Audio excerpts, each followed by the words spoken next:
میں کبھی نہیں کہتا چینج چاہیے مجھے، کیونکہ شریعت اور قرآن میں چینج نہیں ہو سکتا۔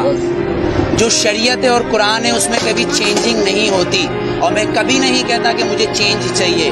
مجھے وہ چاہیے جو میرے آئین میں لکھا ہے، جسے یہ اسمبلی کے اندر بیٹھے ہوئے لوگ اسمبلی نو نو نو نو نو بالکل نہیں۔ اس آئین کو پڑھیں، کیونکہ آسما جہانگیر نے اس آئین کو اپنا بنایا ہوا ہے، صفدر عباسی نے اس آئین کو اپنا بنایا ہوا ہے، پر دستور پاکستان کا آرٹیکل نمبر 1 یہ کہتا ہے کہ یہ سلطنت خداداد پاکستان ہے، مطلب یہ اللہ کی زمین ہے۔ اگر میرا گھر ہے تو میرا قانون چلے گا۔ آپ نے مطالعہ پاکستان کی 9th کلاس کی کتاب پڑھی ہوگی، جس کے اندر 14 نکات قائد اعظم کے ہیں، پر آپ آئین پاکستان پڑھنا بھول گئے جو منشور قرآن سے ہے۔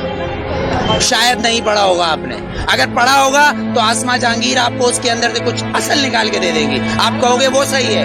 طاہر الپادری صاحب کچھ نکال کے دے دیں گے، آپ کہو گے وہ صحیح ہے، لیکن اصل میں صحیح جو ہے وہ ہے قرآن اور شریعت، اس میں چینج نہیں ہوتا، جو میں چینج کبھی نہیں مانگتا۔ ووٹ میں بتاؤں کیا ہے، ووٹ کیا ہے، ووٹ کیا ہے؟ ووٹ نے تو فرعون کو بھی چنا تھا، ووٹ نے تو ہٹلر کو بھی چنا تھا، پر میرے نبی کو کسی ووٹ نے نہیں چنا، علی کو کسی ووٹ نے نہیں چنا، عمر کو کسی ووٹ نے نہیں چنا، صدیق کو نہیں چنا، عثمان کو نہیں چنا۔ تو پھر آپ اور میں کیسے ہو سکتے کہ اس ملک کا قانون ووٹ پہ ہو، وہ بھی 5 اور 6 سے؟ میرے نبی نے یہ نہیں بولا کسی معصوم کو مت مارو، لیکن میرے نبی نے کہا اگر تمہارے کعبے پہ کوئی حملہ کرے تو اس کو جواب دو۔ اقصی کے اندر نماز پڑھنا ہے مجھے، تمہارا قانون مجھے پڑھنے دے گا؟ میرا قبلہ اول ہے، یہودیوں نے اس میں گھوڑے باندھے ہوئے ہیں، تو پھر میں کیا کروں؟ اگر لال مسجد کے اندر مشرف حملہ کرے گا تو میں کیا کروں؟ میرے گھر کے اندر میری ماں کو آگے کوئی اٹھا کے لے جائے، میں کیا کروں؟ میرا قانون اس کی اجازت دیتا ہے، میرا قانون اس کی اجازت دیتا ہے۔ آرٹیکل 63 اور 62، آرٹیکل 63 اور 62 اس بات کی اجازت دیتا ہے کہ چیف جسٹس کو بھی چیک کرو، چیف جسٹس کو بھی چیک کرو۔ لیکن یہاں تو میں پارکنگ والا کھڑا ہوں، یہ پارکنگ والا میں کھڑا ہوں، یہاں گورنمنٹ آتی ہے کہتی گورنمنٹ کی گاڑی ہے، تو یہ جو گدھے کھڑے ہیں، یہ جو گدھے کھڑے ہیں جن کے ٹیکس سے یہ گورنمنٹ بنتی ہے، جب یہ 10 روپے اور 20 روپے دے رہے ہیں تو یہ گورنمنٹ کیوں نہیں دے گی؟ یہاں تو یہ قانون ہے، تین قانون، آرمی کا ایک، گورنمنٹ کا ایک، اور ایک مجھ جیسے اور ہم جیسے گدھوں کا الگ، کیونکہ ہم حبیب جالب کے بقول ہم 18 کروڑ گدھے ہیں، ہم 18 کروڑ گدھے ہیں۔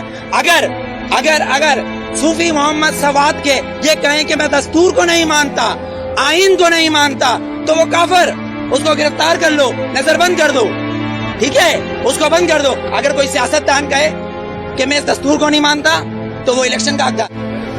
آپ کو کتنا لون معاف کیا، مجھے کتنا لون معاف کیا، پر ہمارے سیاستدانوں کو اربوں روپیہ معاف۔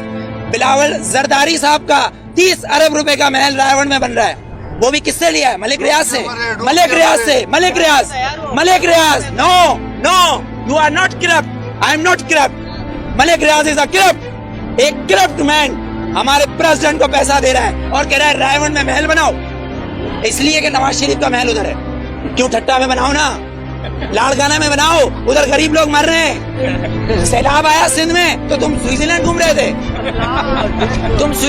رہے تھے، ہاں؟ تم کس پاکستان کی بات کرتے ہو؟